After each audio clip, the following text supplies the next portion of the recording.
Si Alice Go, mga kababayan, nasa Senado na, dinala kanina para mag-attend po sa Senate, pakilala ito na sa po, atin na si nagsimula na yung Senate hearing po.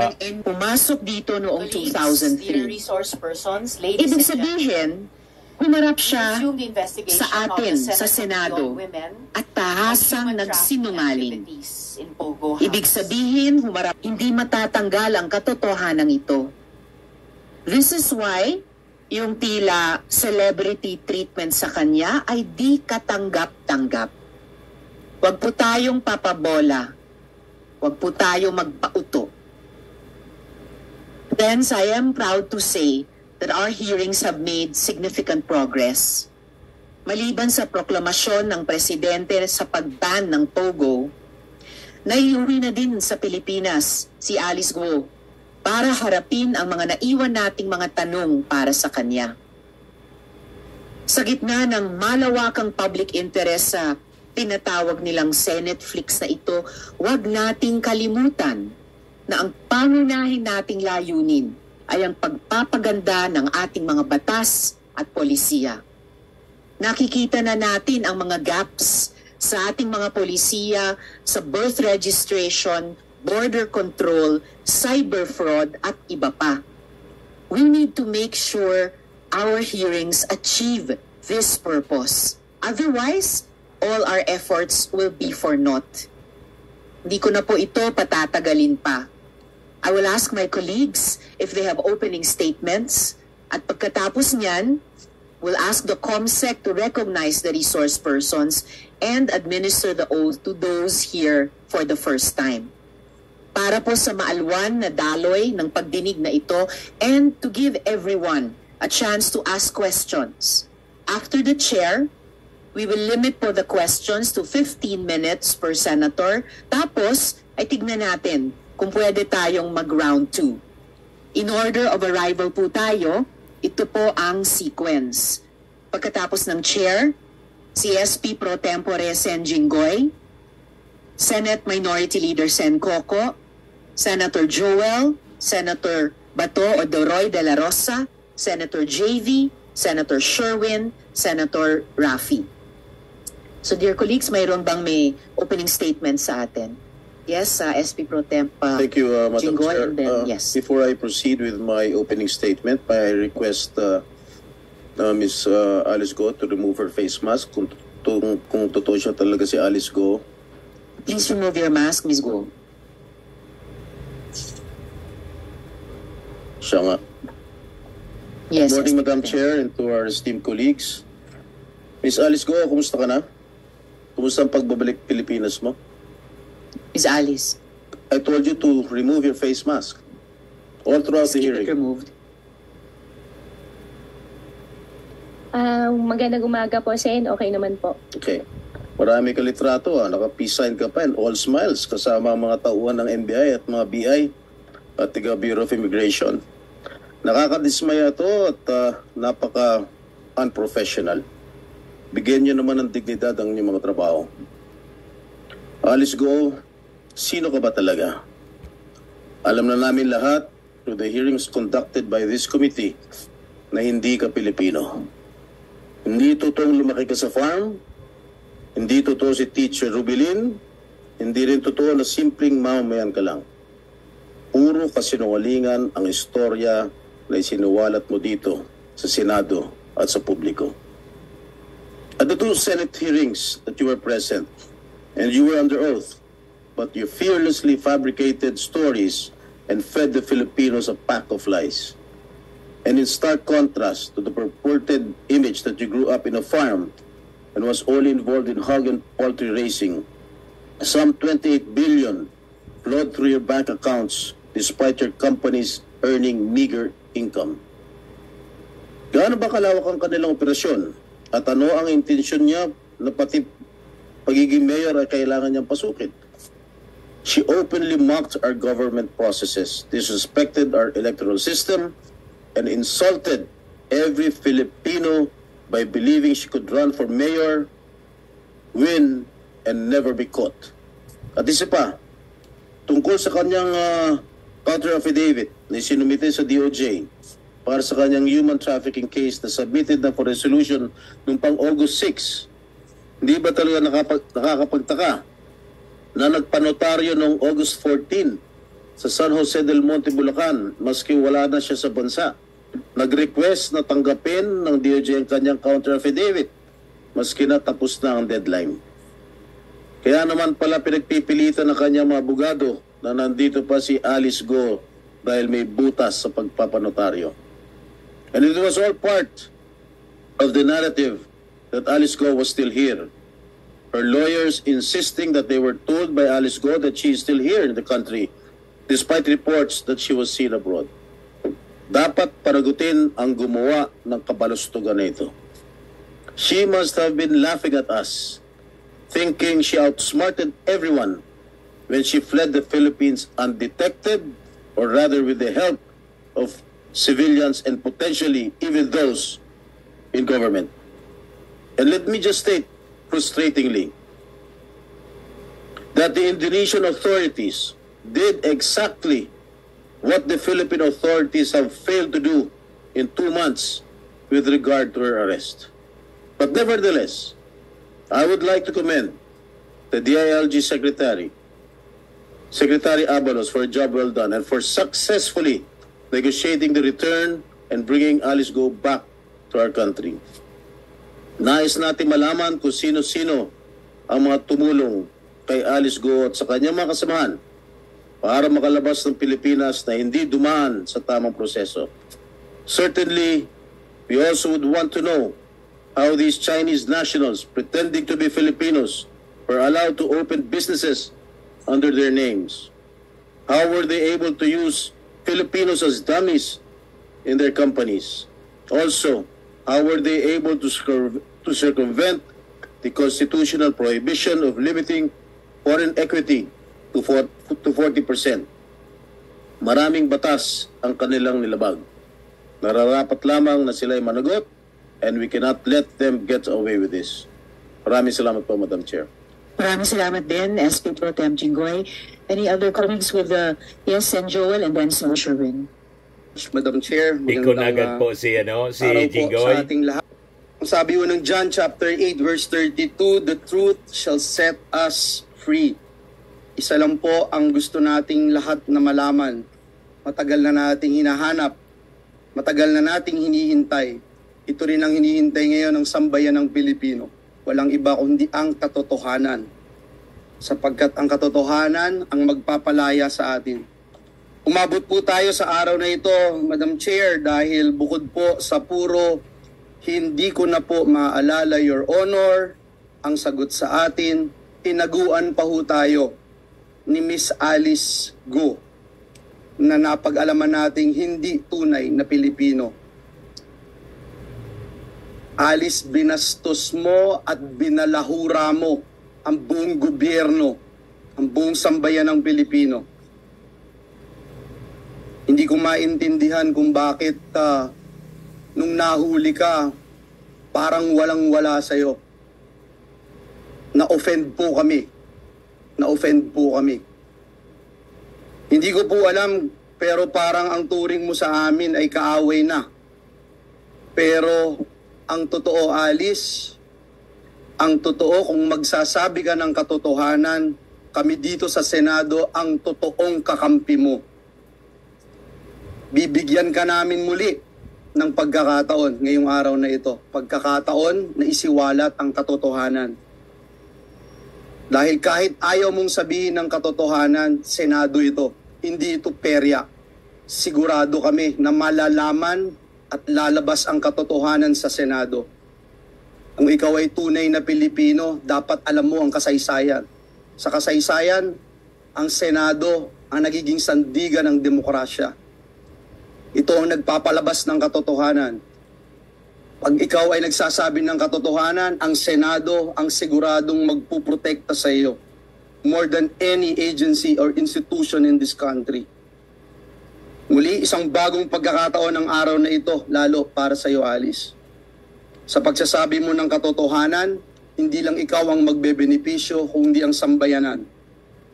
At ipapaalala ko sa iyo muli ang iyong sinumpaan dito sa Senado to tell the truth the whole truth, and nothing but the truth. Kung hindi ka sasagot sa mga tanong natin dito sa Senado o maglulubid ka lang ng buhangin, hindi lalabas ang katotohanan. Nais nating sabihin sa ating mga kababayan ang kahalagahan ng ating ginagawa.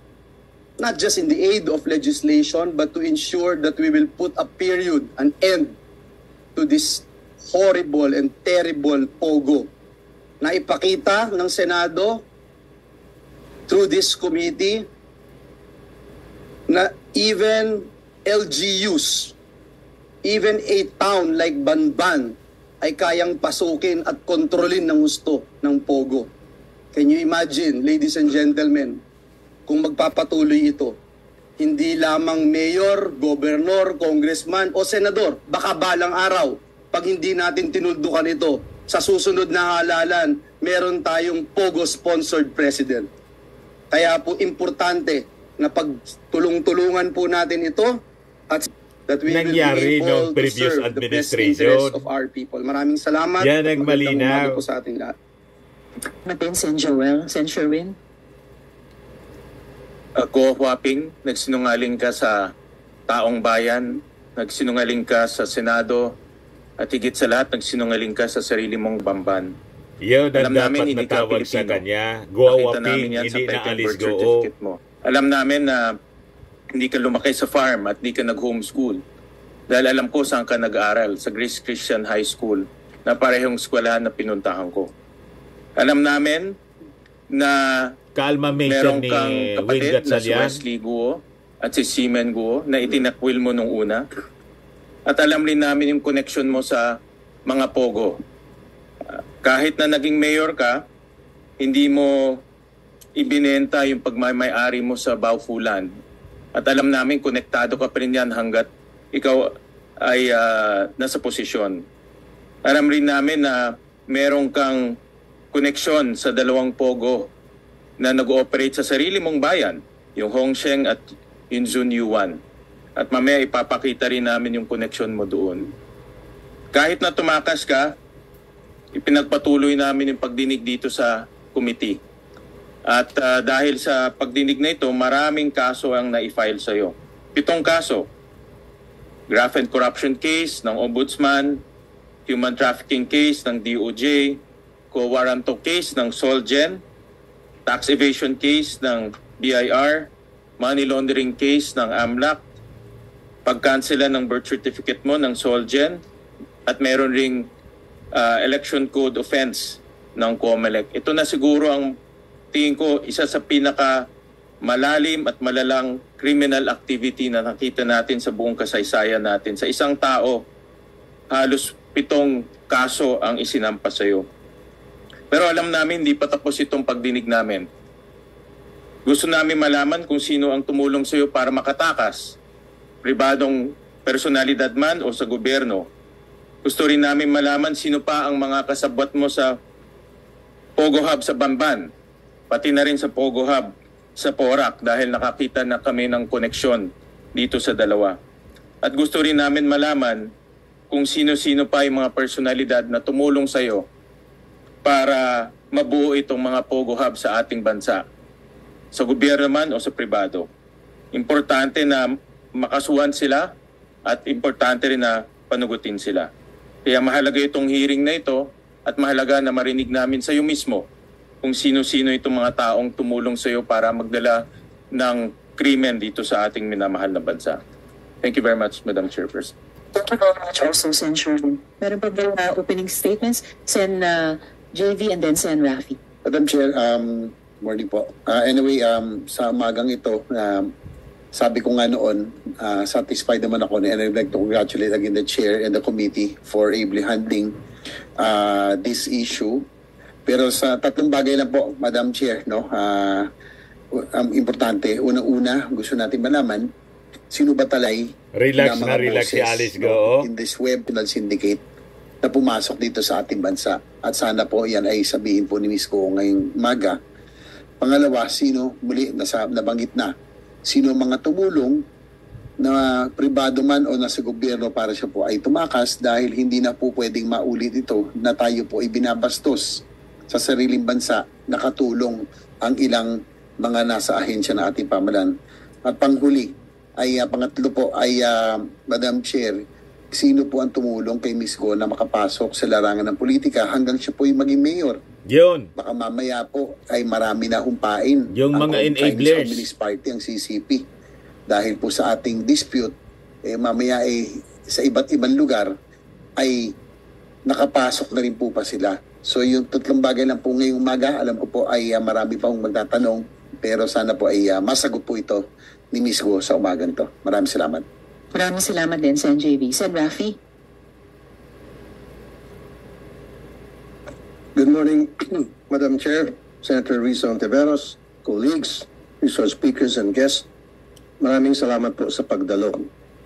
As chairperson of the Committee on Public Service, I'm concerned about the regulation of our transport system. We provide regulations for several reasons. First, to safeguard those taking public transportation are safe and secure. Second, to ensure that those given the privilege to own and operate any form of transportation could be held liable for their actions in operating such vehicle, vessel, or aircraft. And finally, there is a need to regulate these transport systems because they could be used for criminal activities. These past weeks, namangha po tayo sa mala-action movie na kwento ni Sheila Goo. She painted for us what was probably the escape route out of the Philippines. But note, that is just probably. Hindi po tayo sigurado. We have to take her testimony with a grain of salt. For all we know, binulang din nila yung kwento niyan doon sa farm kung saan lumaki si Miss Alice Go. Mga kwentong paglihis sa tunay na nangyayari. Based on our research and discussion with transport experts, anyone with money could have several options for exiting the Philippines. Madam Chair, may I please direct everyone to a video we prepared of what could have happened being used by the Goos. Sen. Rafi, just for the information of the committee, ilang minuto po yung ating video? Less than a minute, Madam Chair. Thank you. Please proceed, Sen. Rafi, as part of your opening statement.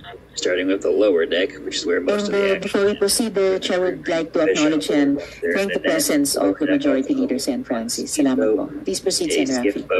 Okay, as you can see, that's the fishing vessel. At nabanggit yan ni Alice Goo. Starting with the lower deck, during which is where one of most the of the hearings, action happens. Sheila Goo, May video yung pinapakita sumakay si sila sa maliit Senator Rafi Tolfo. kulay puti, and then nag-transfer sa isang fishing vessel. So maaring ganun yung ginamit na roll, yung video.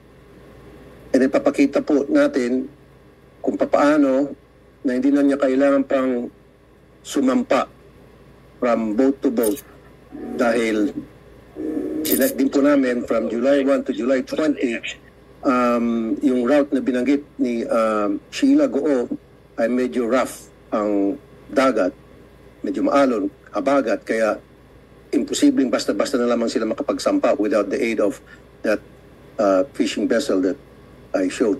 Wala ba tayong moving? Mabilis lang.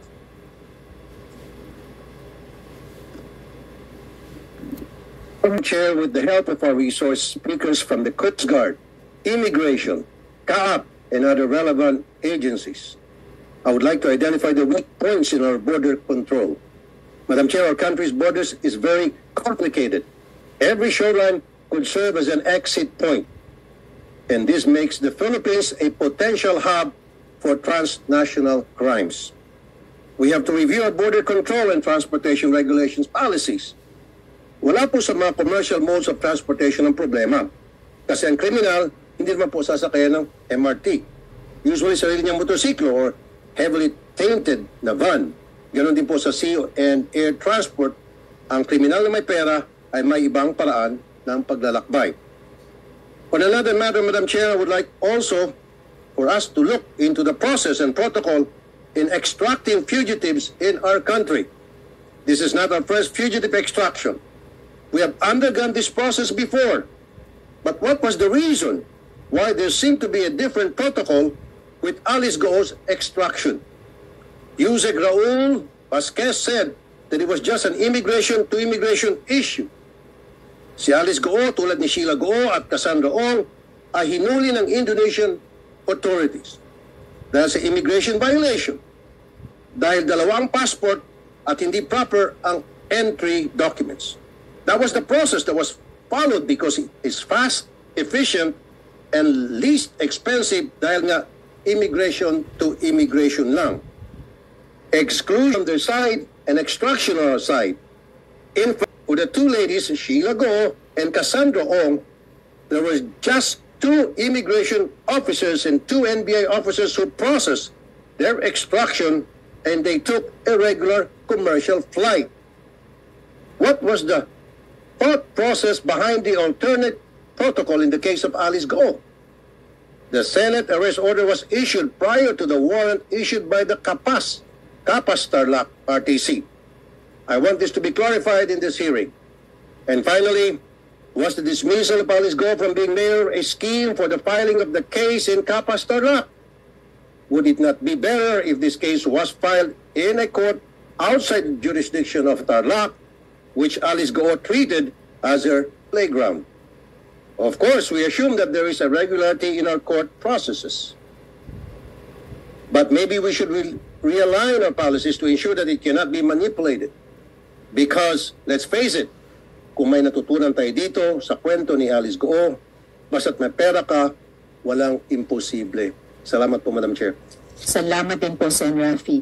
Kung wala na pong ibang opening statements, I request COMSEC i-acknowledge yung ating mga resource persons sa Senado. at pagkatapos Hanggang i-administer ngayon yung oath sa mga nakasuot pa siya ng bulletproof vest para sigurado. Good morning, everyone. Baka The masingitan. committee would like the presence of the following resource persons.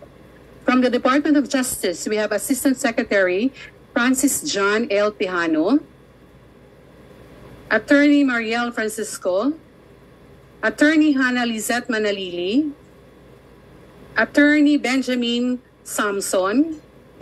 Then from the Office of the Solicitor General, we have Assistant. So yun mga kababayan, yung mga opening statements ng ating mga senador, talagang gigisahin na nila po si Alice Goo. O narito, nireport po ng PNP na si Alice Goo suffered from stomach ache. Yan po, dahil daw sa ininom na tap water habang nasa detention cell siya mga kababayan sa custodial center ng PNP. Sabi naman po ni Senate President Chis Escudero, itong pagpapatuloy sa investigation ng Senado, the probe on Pogo must unmask the Chinese bosses. Sino yung mga sino yung mga boss, mga kababayan na Chinese? Other than itong si Alice Goo, sino yung mga nasa likod? At syempre yung mga enablers dito sa ating bansa. Mga kasabwat na mga dating opisyal and incumbent officials kung mayroon, mga kababayan. Yan muna mga kababayan yung ating short video. Ako po si Dante Maravillas. Bye-bye po. God bless.